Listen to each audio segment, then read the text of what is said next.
In this video, we will explore another important theme in Shakespeare's tragedy, Macbeth. Guilt. Guilt is an important human emotion.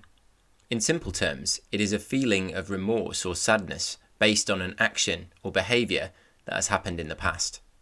Usually when a person has caused harm to someone or something, or perhaps taken action which breaks a certain moral code. Humans often experience guilt when they lie, cheat, or harm others, verbally or physically.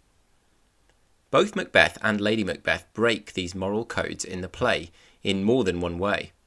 They both, at differing times, experience strong feelings of guilt because of their actions. Shakespeare uses the play as an example of how immoral actions lead to a guilty conscience. The events of the play warn that immoral behaviour might lead to material success, but there will be a consequence, a powerful and disruptive sense of guilt. Macbeth's guilt over the murder of King Duncan and his friend Banquo result in him experiencing powerful and unsettling hallucinations, while Lady Macbeth suppresses her guilt over bringing about the murder of Duncan, but ends the play having lost her mind due to the terrible results of her actions. In terms of writer's intention, Shakespeare explores the morality of his two main characters through the results of their actions.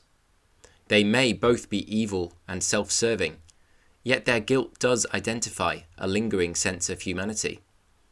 Neither character is ever truly comfortable at the height of their power, as they are both aware that they have sinned and defied the natural order by murdering others to serve their own needs. In Shakespeare's time, it was believed that there was a natural order or hierarchy to the world called the Great Chain of Being. Kings were said to be the highest form of power on earth, below God and the angels, after which the rest of humankind, animals, birds, fish, and so on came. Males were considered to be above females. So according to this belief, Macbeth and Lady Macbeth's guilt is a result of their disobeying the natural order of the world. Kings are to be obeyed, not murdered.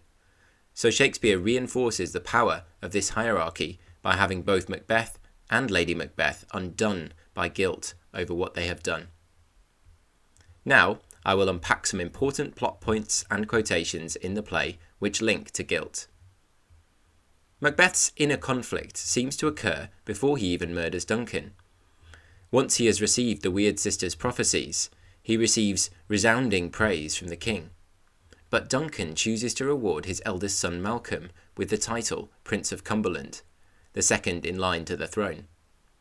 In an aside, Macbeth guiltily considers his ambition for power, saying, "Stars, hide your fires. Let not light see my black and deep desires." In this metaphorical expression, the stars represent goodness or truth, which seem to be shining light on Macbeth's black or evil desires. Shakespeare displays Macbeth's evil intentions, but also shows his humanity, as he expresses fear and guilt at his dark thoughts.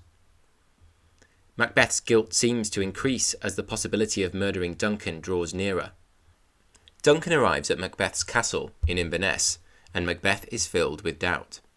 In a confused soliloquy, he utters that Duncan is here in double trust, recognising firstly that he is both kinsman, meaning blood relation, and subject, meaning servant of the king. And secondly, he states he is also the king's host, who should against his murderer shut the door. At this point, Macbeth's guilty conscience holds him back from the murder, allowing him to reason that he would be breaking the great chain of being and committing an unforgivable crime.